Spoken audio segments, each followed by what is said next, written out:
pretty taboo for, or has been pretty taboo for brands to communicate politically. Right? Brands try to stay out of the political sphere and stick to marketing, communication, and PR. But what happens in times when brands who usually engage in social causes, easy stuff like protecting the environment or helping refugees or feeding the hungry? What happens when those things become political, right? What happens when the President of the United States says that climate change is a hoax? And so now working on the environment is not just a nice thing to do, it actually becomes a conflictual political issue, or where helping refugees suddenly becomes tied up with nationalism and questions like this. So a question for the audience, how many of you personally feel politically active or politically engaged? Just show of hands. Okay, so quite a few. How many of you work with brands or with companies that feel like they work on a social issue or somehow affecting a social cause? A few. And how many of you work in luxury or in anything connected to luxury? A couple. Okay. So, can you see this okay? Yeah, it's not too bright. So luxury in the time of color. Why are we talking about luxury? Luxury, well, a couple of reasons. One, luxury is like sex and chocolate. People like to talk about it. People like to think about it. People like to see pictures of it. So it's useful to use luxury to talk about other things. And because of this attractiveness that luxury has, a lot of companies emulate luxury, right? And also because luxury represents, in any product category, whether you're talking about clothing or travel or food or what have you, luxury is sort of the top league, the top, certainly in terms of price, but also hopefully in terms of quality. So luxury is a leader in a lot of industries that a lot of other brands then imitate. The other thing is luxury is of course tied up with money. And what's tied up with money is tied up with power. And what's tied up with power is tied up with politics. And so luxury is actually an incredibly political brand category. So that's luxury. The second word in the title, cholera. And obviously cholera is a metaphor here, right? Cholera is about anger, it's about bile, it's about times of crisis and times of anger. So what happens to this most political of product brands in times of crisis? And what lessons do we have? Can we take for ourselves? Mark Twain. It's not a presentation without a meme these days, right? So Mark Twain. History doesn't repeat itself, but it does rhyme. And I mentioned Mark Twain specifically because he wrote a book called The Gilded Age. In French, it's La Belle Époque. So the Gilded Age corresponds with the same period of time as the Industrial Revolution, when there was tremendous economic change, because you had the old aristocracies, you also had these new fortunes arising from the Industrial Revolution, from the new technology, and you also had a lot of polarization. And we remember the Gilded Age as a time of splendor. Those of you who like Downton Abbey, that was the Gilded Age, right? So it was a lot of upstairs, downstairs. It was the time of sumptuous luxury. What we talk about less with the Gilded Age, why it's called gilded, right? It's just a covering on the surface, is because beneath that surface of gold was actually a lot of crisis and a lot of social tension, because society was very economically uneven, and there was a sense that the people at the top of society, it wasn't just the inequality, but there was really a sense that the people at the top of society were exploiting the people at the bottom of society. So the Gilded Age led to basically the emergence of socialism, the Soviet Union, World War I, which eventually led to the crash of 1929, which eventually led to World War II. The Gilded Age had a horrible, horrible ending. And in 2013, Thomas Piketty, who's a French economist, published a book called Capital in the 21st Century, and he said the time we're living in today, he called it the second Gilded Age, based particularly on the tech revolution, which is, again, it's like in another industrial revolution, it's creating new fortunes. But also because we have this, accumulation of lavish wealth, this accumulation and concentration of wealth. In this image, you can't see it too well. This was actually taken about a month ago at Mar-a-Lago, which is Donald Trump's club in Palm Beach, and they had a Red Cross charity ball. The theme was Versailles to Vienna. And if any of you know the story of either Versailles or Vienna, stories don't end well, so it was a really interesting choice of theme for the ball. And similar to the last Gilded Age, there we go. There's the same sense of this polarization of wealth, right? You have the 8 richest people in the world who have the same amount of wealth as the poorest half of the world's population, right? 8 and then 3.5 billion people.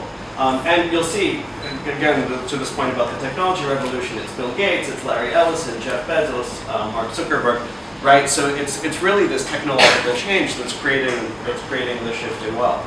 But more importantly, because of the inequality, it's creating a lot of anger. Inequality is never the problem. The problem is the sense of indifference to inequality. The problem is the sense that people don't care. And so, when people see that, richer people have a longer life expectancy, you start getting situations where people start feeling angry. And I like this headline from The Guardian: "Prepare for the worst. This inequality rift will tear our society apart." Right? You get these very doomsday kind of headlines. We watch every year this festival at Davos, where all these people fly in on private jets to talk about climate change. And then they eat caviar and drink champagne and talk about poverty and how terrible poverty is. And it's the sense that this is really ineffective. And worse than ineffective, it's actually quite corrupt. I mean, this was what sunk Hillary Clinton's campaign, the sense that she's plugged into this global elite, and she's trying to be a leader, a very popular leader, but she's actually, living in a bubble. So you have this reaction against this, in the same way that we had, the end of the last Gilded Age saw its populist heroes rising up. Now we have the same, right? They seem quite different, but it's really the same phenomenon. So the question is, what happens to brands in situations like this, right? We're living in revolutionary times.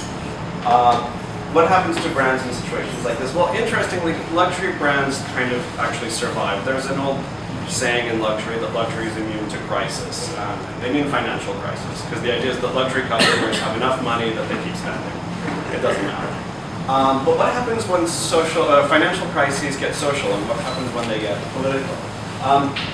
So Breguet is an example. Breguet was the watchmaker to Marie Antoinette, and comes the French Revolution. Marie Antoinette loses her head.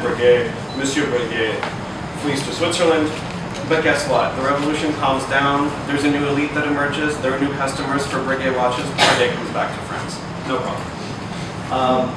Same with Fabergé, jeweler to the Russian royal family. They're not. Well, actually, they are back in Russia now. But after the revolution, they went abroad. The brand survived. Same with Coco Chanel and Louis Vuitton, who, particularly Vuitton, it's actually interesting how open they are about the fact.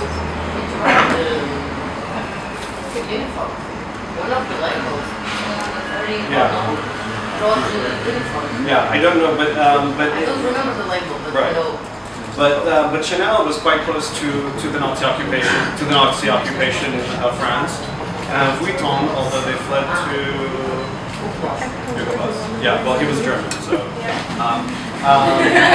and Vuitton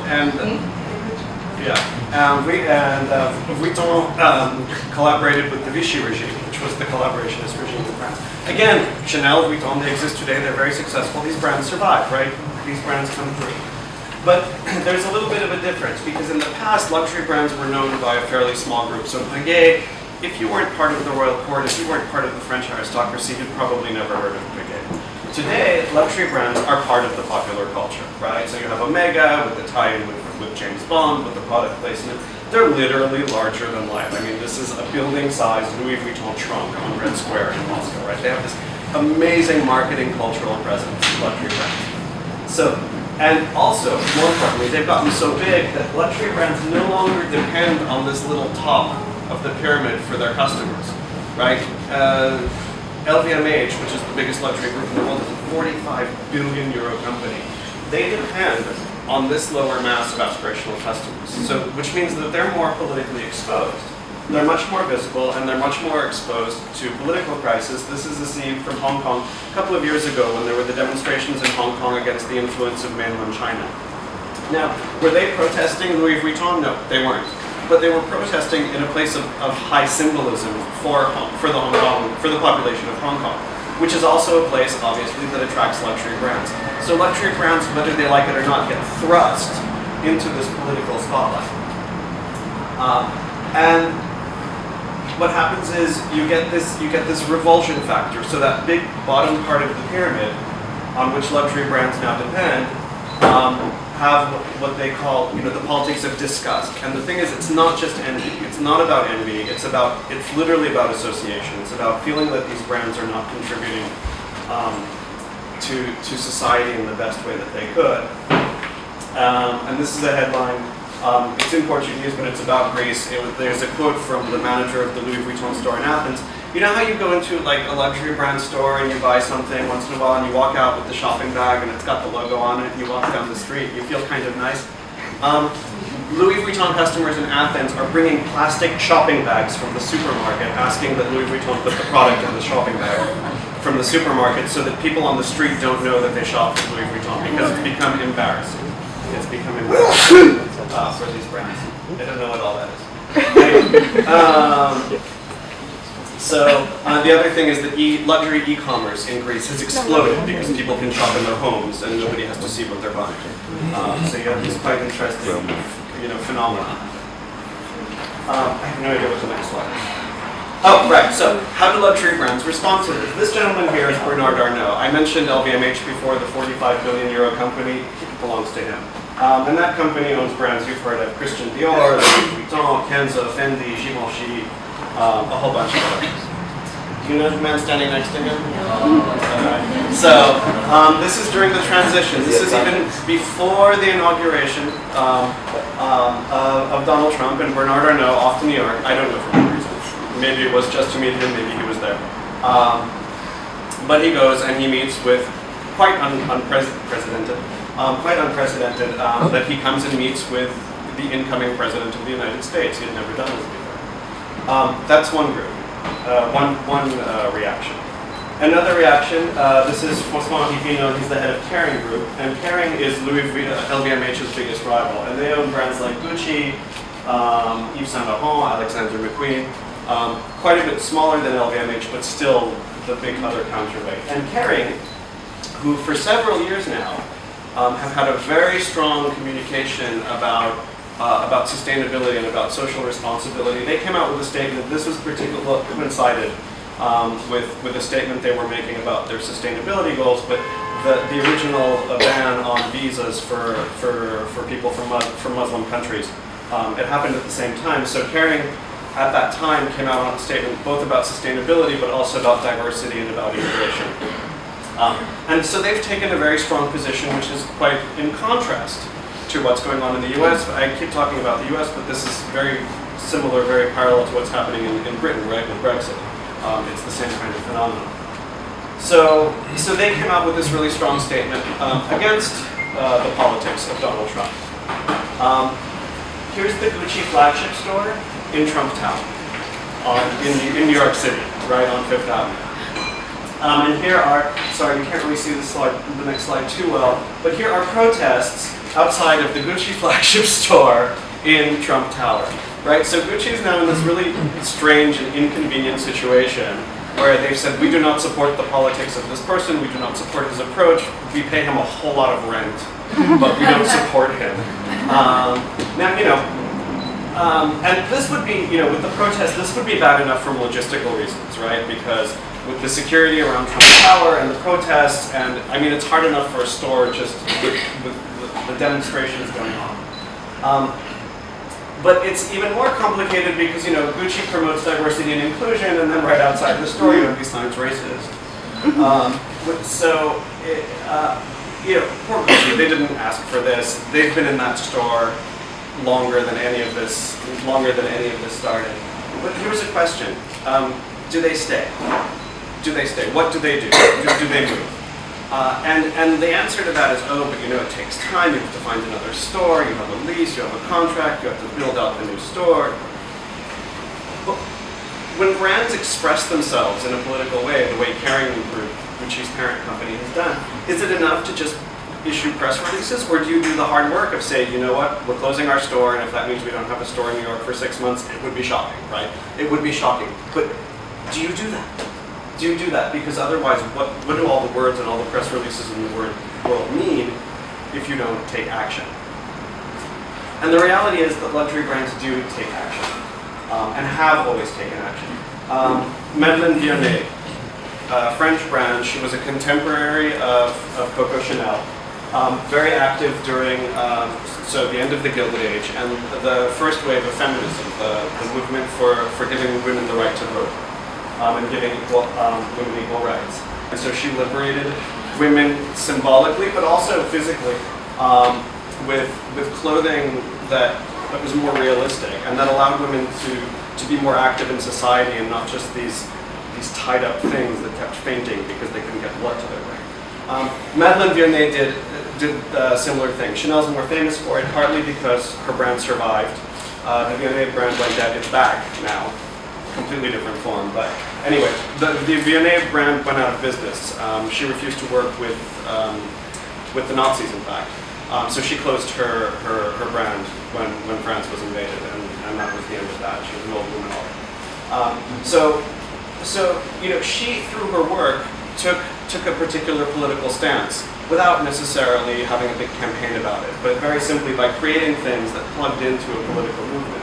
That was one aspect of it. The other aspect of it, she worked at a time when labor standards were pretty horrific, right? You had children working in textile factories, and she created a first-of-its-kind factory, atelier in Paris, where things like heating, there were these coal stoves in the corners, right? So you'd have these environments that were full of coal dust and smoke. Her factory had the coal furnace in the basement with hot air piped into the workspace. So it was a much cleaner, much healthier environment to work in. There were large windows. She also had social programs like childcare and healthcare and paid vacation time for her workers. These things were revolutionary. Remember, this is the time of the socialist movement, when the bosses, the owners of factories, are saying, "Oh, we can't have paid vacation and we can't have paid health care." Sound familiar, by the way? Because how will our companies survive? And here's a company that's doing it. And the interesting thing is that she didn't do this for charitable reasons. She said, "I have a luxury brand. I make exceptional product. I can't make exceptional product in less than exceptional circumstances. My working conditions, my company has to be as exceptional as the product that I'm trying to create." That's one example. Similar example, much later, Yves Saint Laurent in the 1960s. Again, second wave of feminism. Right now, women are going into the office and not just fighting for basic rights, but actually asserting equality with men. And so he gives, again, a symbolic but also a functional wardrobe for women to go out into the working world and stand on equal terms with men. And not just women, but also race. This was the 1960s, and this was a time of the civil rights movement in the United States. And Yves Saint Laurent was the first designer to put black women on the runway, to put black women in his editorials and advertisements. He put black women on par with white women, and he didn't do this in an exotic kind of way. It was done in the most natural of ways. And what these things do is they take movements that are revolutionary, like feminism or equal rights, which to us seem quite normal today. But at the time, they were frightening. What they do is they take these movements that are frightening, they take them off the street, they wrap them in luxury, they wrap them in fashion, and not only do these things then become acceptable, they actually become desirable. They change the value, they change the value system in society, they change the conversation.